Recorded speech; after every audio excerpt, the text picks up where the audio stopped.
প্রিয় দর্শক, আপনাদের প্রত্যেককে শুভেচ্ছা সহ আমন্ত্রণ জানাচ্ছি এনটিভির প্রতিদিনকার আয়োজন স্বাস্থ্য প্রতিদিন অনুষ্ঠানে।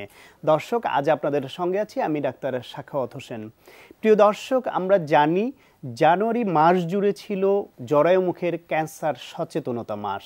তাই এই উপলক্ষে আজকের আমাদের আলোচনার বিষয় জরায়ু মুখের ক্যান্সার। এ বিষয়ে আলোচনা করবার জন্য আমাদের সঙ্গে স্টুডিওতে উপস্থিত আছেন একজন ক্যান্সার বিশেষজ্ঞ। চলুন দর্শক, অনুষ্ঠানের শুরুতেই আমরা পরিচিত হয়ে নেই আমাদের আজকের অতিথির সঙ্গে। ডাক্তার মোহাম্মদ হাবিবুল্লাহ তালুকদার রাশকিন 1963 সালের ডিসেম্বরে জামালপুর জেলায় জন্মগ্রহণ করেন। তিনি 1988 সালে ময়মনসিংহ মেডিকেল কলেজ থেকে MBBS ডিগ্রি অর্জন করেন। এরপর তিনি চিকিৎসা বিজ্ঞানে উচ্চতর MPH ডিগ্রি লাভ করেন। বর্তমানে তিনি জাতীয় ক্যান্সার গবেষণা ইনস্টিটিউট ও হাসপাতালের ক্যান্সার এপিডেমিওলজি বিভাগের বিভাগীয় প্রধান হিসেবে কর্মরত আছেন। স্যার, আপনাকে আমন্ত্রণ আমাদের অনুষ্ঠানে। ধন্যবাদ। স্যার, এই যে জরায়ু মুখের ক্যান্সার, এই ক্যান্সার বিষয়ে মানুষের মধ্যে সচেতনতা তৈরির জন্য একটি মাস নির্ধারণ করা হয়েছে, সেটি হচ্ছে পুরো জানুয়ারি মাসটি, এবং আজকে জানুয়ারি মাসের শেষ দিন। তা এক মাসব্যাপী আপনারা কি করলেন? ধন্যবাদ। পুরো জানুয়ারি মাস আমরা যে কাজটি করেছি সাধারণ মানুষের মধ্যে জরায়ু মুখের ক্যান্সার নিয়ে সচেতনতা বাড়ানোর জন্য যতটুকু পারা যায়, প্রথমত আমরা বিভিন্ন সংগঠনকে একত্রিত করার চেষ্টা করেছি। যেমন আমাদের যে সংগঠন CCPR ক্যান্সার প্রতিরোধ গবেষণা কেন্দ্র, যারা উদ্যোগটি নিয়েছে, কিন্তু এখানে সরকারি বেসরকারি যতগুলো প্রতিষ্ঠান আছে, যত সংগঠন কাজ করে, এবং বিভিন্ন চিকিৎসকদের, বিশেষজ্ঞ চিকিৎসকদের যে সংগঠনগুলি আছে, যেমন OGSB বা GOSB, সবাইকে আমরা চেষ্টা করেছি এর সাথে একত্রিত করার জন্য, এবং একত্রিত প্রয়াসের মাধ্যমে সাধারণ মানুষের মধ্যে এর প্রভাবটা যাতে বেশি হয়, সবাই যাতে বুঝতে পারে গুরুত্বটা। আমরা পোস্টার প্রকাশ করেছি। মাসের শুরুতেই আমরা একটা অনুষ্ঠান করেছিলাম, গোলটেবিল আলোচনা, যেটি ব্যাপকভাবে প্রচারিত হয়েছে। সেখানে বিশেষজ্ঞদের অনেক বক্তব্য এসেছে সাধারণ মানুষের জানার জন্য। এবং এর মাঝখানে আমরা যেটি করেছি যে পুরো মাস ঢাকায় এবং ঢাকার বাইরে একটা হলো শিক্ষা প্রতিষ্ঠান, একটা হলো কর্মস্থল, মহিলাদের বিশেষ করে কর্মস্থল, এবং এলাকা ভিত্তিক বেশ কিছু প্রোগ্রাম আমরা করেছি। চেষ্টা করেছি সাধারণ মানুষের কাছে যাওয়ার জন্য, তাদেরকে নিয়ে এই জরায়ু ক্যান্সারের সচেতনতার বিভিন্ন বিষয়টা তুলে ধরা, কেন হয় এবং প্রতিরোধ কি করে করা যায়, মূলত সেদিকে আমরা নজর দিয়েছেন। বাংলাদেশের 64 জেলার মধ্যে আপনারা এই সচেতনতা বৃদ্ধির জন্য মিডিয়ার মাধ্যমে রাউন্ড টেবিল করে বা আলোচনা করে তো সারা দেশেই ছড়িয়ে দিয়েছেন, কিন্তু আপনি বলছেন যে ঢাকার বাইরেও যাওয়ার চেষ্টা করেছেন।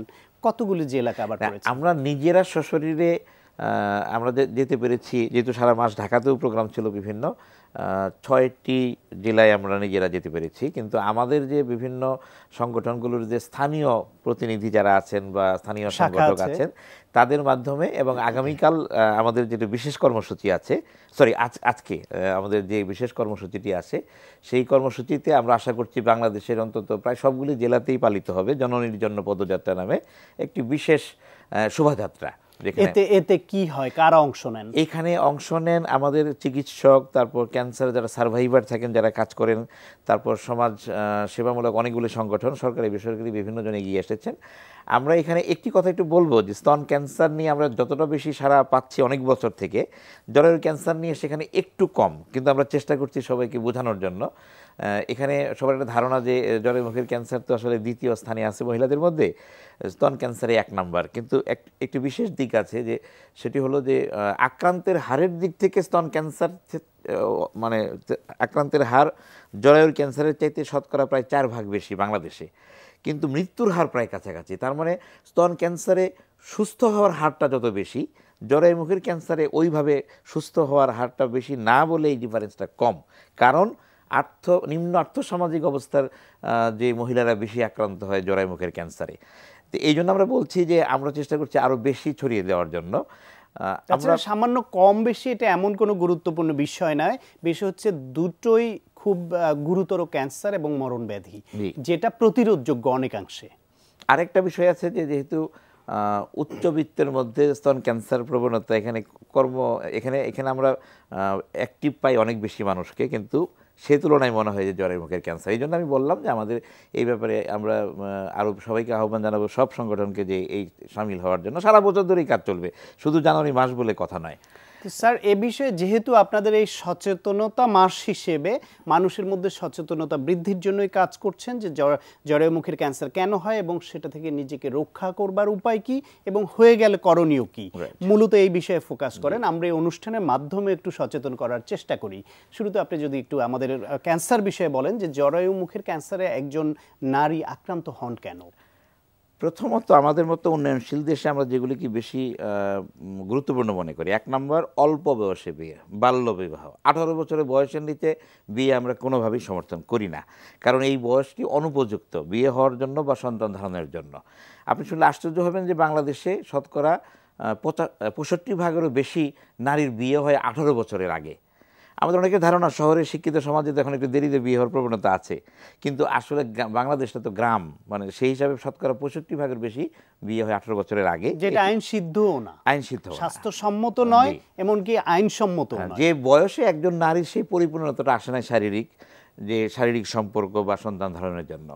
প্রথমত অল্প বয়সে বিয়ে, দ্বিতীয়ত অল্প বয়সে সন্তান হওয়া, তৃতীয়ত বেশি সন্তান হওয়া, এই সন্তান আবার ঘন ঘন হওয়া, ব্যক্তিগত পরিচ্ছন্নতার অভাব, বিশেষ করে নারীদের বিশেষ সময়ে পিরিয়ডের সময় বা মাসিকের সময় যে পরিচ্ছন্নতার অভাব যদি থাকে, অপুষ্টিও একটা ফ্যাক্টর। আর আরেকটা ফ্যাক্টর খুবই গুরুত্বপূর্ণ, সেটা হলো যে হিউম্যান প্যাপিলোমা ভাইরাস নামের একটি ভাইরাস, যেটাকে সংক্ষেপে এইচপিভি বলা হয়, এবং এই ভাইরাসের সংক্রমণ বারবার হলে জরায়ুমুখের ক্যান্সার হওয়ার ঝুঁকিটা অনেক বেশি বাড়ে।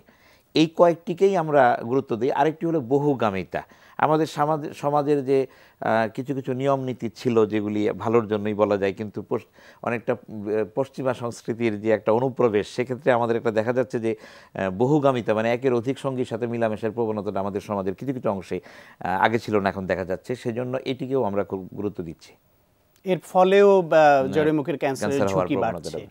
তো একজন নারী যদি এই ক্যান্সারে আক্রান্ত হন, সেক্ষেত্রে ক্যান্সার হওয়ার আগেই কি তার কোনো প্রাথমিক লক্ষণ ধরা পড়ে? অবশ্যই, এই খুবই গুরুত্বপূর্ণ বিষয়টা। প্রথমত আমরা যখন বলি যে প্রাথমিক অবস্থায় ক্যান্সার নির্ণয় বা আর্লি ডিটেকশন, এটাও কিন্তু আমরা 2টি স্তরে করতে পারি। প্রথমত হলো যে ক্যান্সার শরীরের ভিতরে, মানে কোষের ভিতরে যে প্রক্রিয়াটা শুরুটা হয়, একটা পর্যায়ে গিয়ে লক্ষণ দেখা দেয়। লক্ষণ দেখা দেওয়ার পরেও কিন্তু আমাদের দেশে অনেকেই গা করেন না লজ্জায় বা সংকোচের কারণে। আমরা বলতে চাই যে লক্ষণ দেখা দেওয়া মাত্র যেন ডাক্তারের কাছে আসেন, এটা একটা পর্যায়ে। তার জন্য আমাদের কি করতে হবে? লক্ষণগুলো সাধারণ মানুষকে বলতে হবে। প্রথমত কোনো নারী যদি আমরা যে বলি যে মাসিকের রাস্তায় যদি অস্বাভাবিক রক্তক্ষরণ হয়, যেমন স্বাভাবিক একটা পিরিয়ড বা মাসিক হয়, এর যদি রক্তক্ষরণের পরিমাণটা যদি হঠাৎ করে বেশি হয়ে যায় এবং সময়কালটা যদি দেখা যায় আগের থেকে অনেক বেশি বেড়ে গেছে, মাসের মাঝখানে যদি এরকম ব্লিডিং হয় বা মাসিক হয়। আমার বাড়িতে একজন মহিলা আছেন যার মেনোপজ হয়ে গেছে, মানে মাসিক বন্ধ হয়ে গেছে একটা নির্দিষ্ট বয়সে, তার যদি হঠাৎ করে আবার ব্লিডিং হয়, শারীরিক সম্পর্কের সময় যদি ব্লিডিং হয়, এর বাইরে যদি দুর্গন্ধযুক্ত স্রাব এরকম যদি খুব বেশি যেতে থাকে, আর আরেকটু রোগটা যখন এগিয়ে যায় তখন আরও কিছু জটিলতা দেখা দেয়। আমি এগুলিই বললাম যে এই লক্ষণগুলো দেখা দিলে যদি সঙ্গে সঙ্গে চিকিৎসকের কাছে যাওয়া উচিত। আরও একটা বিষয় আছে যে এই লক্ষণ দেখা দেওয়ার আগেও কিন্তু ক্যান্সার নির্ণয় করা যায়, এবং জরায়ুমুখের ক্যান্সার সবচেয়ে সুইটেবল ডিজিজ, সেটা হলো ক্যান্সার স্ক্রিনিং। স্ক্রিনিং মানে হলো যাদের মধ্যে আপাত দৃষ্টিতে যারা সুস্থ, যাদের মধ্যে ক্যান্সারের কোনো লক্ষণ এখনও দেখা দেয় নাই, কিন্তু জরায়ুমুখের ক্যান্সার বা যে কোনো ক্যান্সার আক্রান্ত হওয়ার ঝুঁকির মধ্যে আছে, তাদের অনেকগুলো রিস্ক ফ্যাক্টর আছে, আমি যেগুলি বললাম, যে কারণগুলি বললেন, এই রিস্ক ফ্যাক্টর আছে। এরকম যারা মহিলা, তাদেরকে যদি আমরা সবাইকে কোনো সিম্পল একটা পদ্ধতি তাদের উপর প্রয়োগ করি এবং গোপন কিছু ক্যান্সার রোগী আমরা এইভাবে নির্ণয় করতে পারি, তার নাম হলো ক্যান্সার স্ক্রিনিং। এবং জরায়ুমুখের ক্যান্সার আমি বললাম সবচেয়ে সুইটেবল ডিজিজ এই কারণে যে কোষের মধ্যে পরিবর্তনটা শুরু হওয়া থেকে একদম আগ্রাসী পর্যায়ের ক্যান্সার রূপান্তর হতে, মানে টোটাল সময়টা লাগে প্রায় 20 থেকে 25 বছর। এই সময়ের মধ্যে যদি আমরা একটা ব্যবস্থা নিতে পারি, শুরুতেই যদি আমরা বললাম লক্ষণ দেখা দেওয়া পর্যন্ত আমরা অপেক্ষা করতে চাই না, তার আগেই যদি আমরা এইভাবে যদি স্ক্রিনিং টেস্টের মাধ্যমে লক্ষণ দেখা দেওয়ার আগেই বের করে আনতে পারি, এর জন্য খুব সহজ পদ্ধতি আছে। একটা ছিল আগে আমরা বলতাম প্যাপ টেস্ট বা প্যাপ স্মেয়ার, যে একজন নারীকে যেভাবে একজন গাইনি বিশেষজ্ঞ যেভাবে পরীক্ষা করেন, ওই অবস্থায় ওরকমভাবে নিয়ে একটা যন্ত্রের মাধ্যমে জিনিসটাকে আমরা যদি বলি যে জ্বরের মুখটাকে একটু ওপেন করা হয়, তারপরে সেখানে একটা কাঠির মতো, আমি বলি যে আইসক্রিমের সাথে যেমন একটা চামিচের মতো দেয় না, কাঠ বা এরকম বাঁশের তৈরি, ওই জাতীয় একটা আমরা বলি স্প্যাচুলা, ওইটা দিয়ে একটু কষ নিয়ে আসা হয় ভিতর থেকে, সেটা দিয়ে স্লাইড বানিয়ে মাইক্রোস্কোপের নিচে পরীক্ষা করলে ধরা পড়ে যে কোনো অস্বাভাবিক কোষ আছে কিনা, ক্যান্সার কোষ আছে কিনা।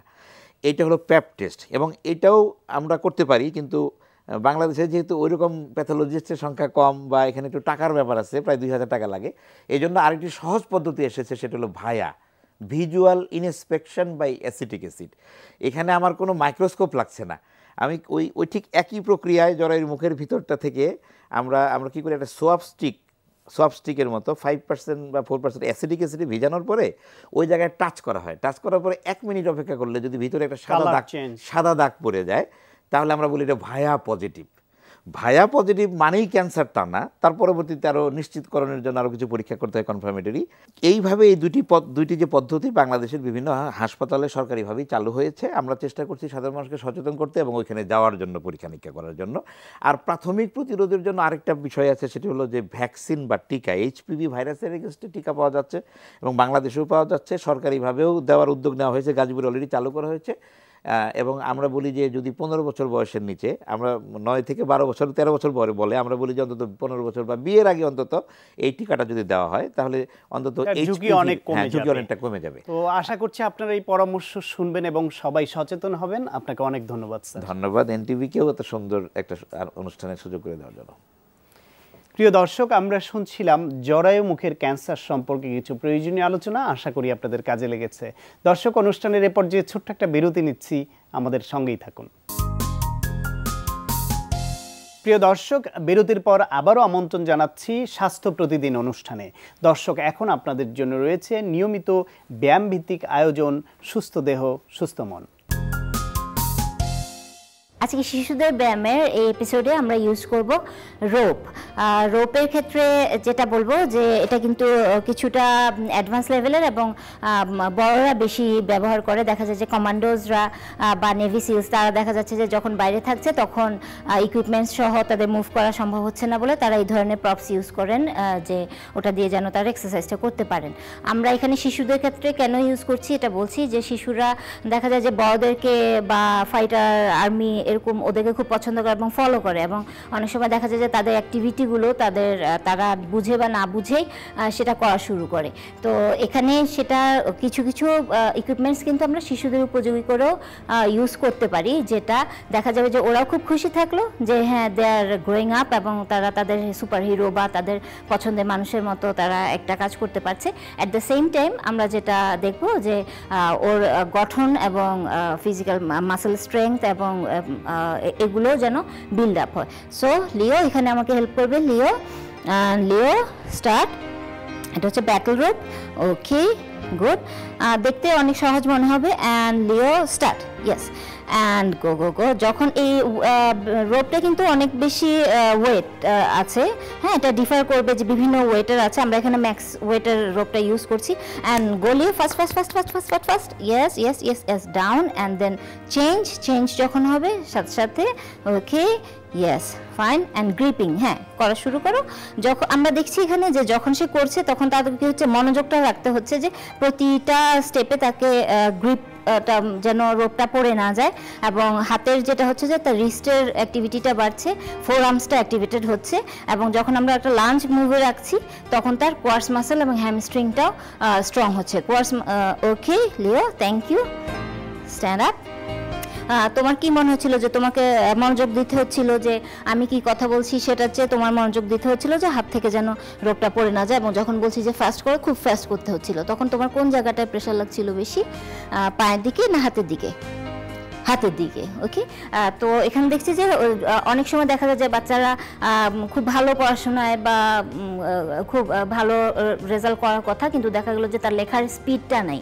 হ্যাঁ, লিখতে গেলে দেখা যাচ্ছে সে এত স্লো যে লিখতে পুরোটা উত্তর সে দিতে পারলো না। তো এখানে এই ব্যায়ামটাও কিন্তু খুব ভালো একটা ব্যায়াম, যে ফোর আর্মসটা যখন অ্যাক্টিভেটেড হবে তখন দেখা যাবে যে তার হাতের লেখা এবং ওই মাসেল ক্যাপাসিটিটা বেড়ে যাবে, তখন কিন্তু সে ব্যায়ামের পাশাপাশি পড়াশোনাতেও সে ভালো আশানুরূপ একটা ফল দেখাতে পারবে। তো আমরা ব্যাটল রোপ ইউজ করে দেখলাম যে কিভাবে তার ফিজিক্যাল এবং মেন্টাল এবং টোটাল একটা প্যাকেজ তার ইমপ্রুভমেন্টটা হয়।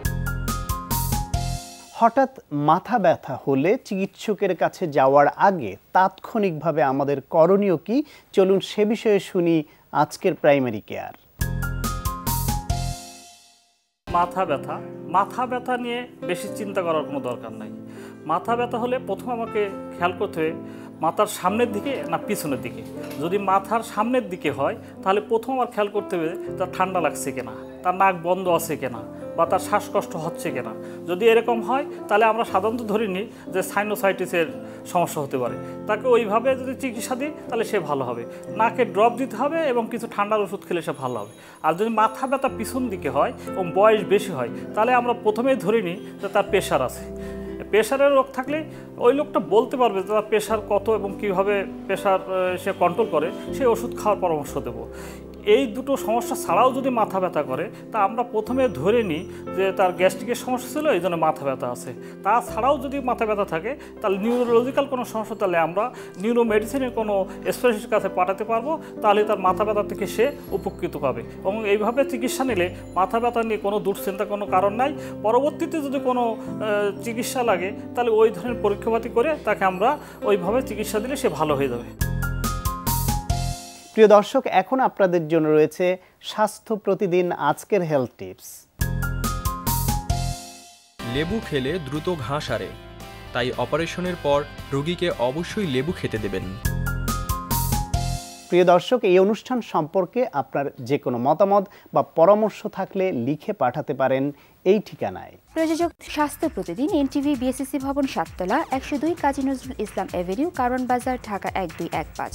ফ্যাক্স 914338 থেকে 7 পর্যন্ত, অথবা ইমেইল করুন স্বাস্থ্যপ্রতিদিন@ntvpd.com এই ঠিকানায়। প্রিয় দর্শক, স্বাস্থ্য প্রতিদিনের আগামী পর্বে আপনাদের জন্য যা রয়েছে, ঠোঁট থেকে শুরু করে মুখগহ্বর, পুরো গলা, এই পুরো অংশটুকুই, ব্রেন ছাড়া পুরো অংশটুকুই হেড নেক ক্যান্সারের অন্তর্ভুক্ত। এটা মূলত অনেকগুলো পুরো সবকটাই, কিন্তু তার এক একটার কাছে কিন্তু সবটার মধ্যে এক এক রকম ক্যান্সার হয় না। ঠোঁটে যেরকম হয়, জিহ্বার মধ্যে যেরকম হয়, চিবুকে যেরকম হয়, অথবা ইভেন প্যারোটিড গ্ল্যান্ডে যেরকম হয়, সবকটা কিন্তু একরকম ক্যান্সার হয় না, এক একটার কিন্তু এক এক রকম ক্যান্সার হয়। তো এটা বাট এটার সাথে একটা ইম্পর্টেন্ট যেটা হলো সেটা হলো যে কারণ কিন্তু একটা, মানে প্রধান কারণ হলো যে তামাকজনিত। তামাকের ব্যবহারের কারণেই কিন্তু আমাদের হেড নেক ক্যান্সার সবচেয়ে বেশি হয়, এবং সারা পৃথিবীতেও এটা নিয়েই সবচেয়ে বেশি কাজ হচ্ছে। তামাকের সাথে যে জিনিসটা গুরুত্বপূর্ণ, যে কারণটা আজকে পৃথিবীতে সবচেয়ে গুরুত্বপূর্ণ হিসেবে বিবেচিত হচ্ছে বিশেষ করে মুখের ক্যান্সারের জন্য, সেটা হলো হিউম্যান প্যাপিলোমা ভাইরাস ইনফেকশন। এবং এটা প্রমাণিত হয়েছে যে হিউম্যান প্যাপিলোমা ভাইরাস ইনফেকশনের কারণেও কিন্তু এটা একটা ভাইরাস, যার কারণে হচ্ছে। এটা একটা ইম্পর্টেন্ট কথা।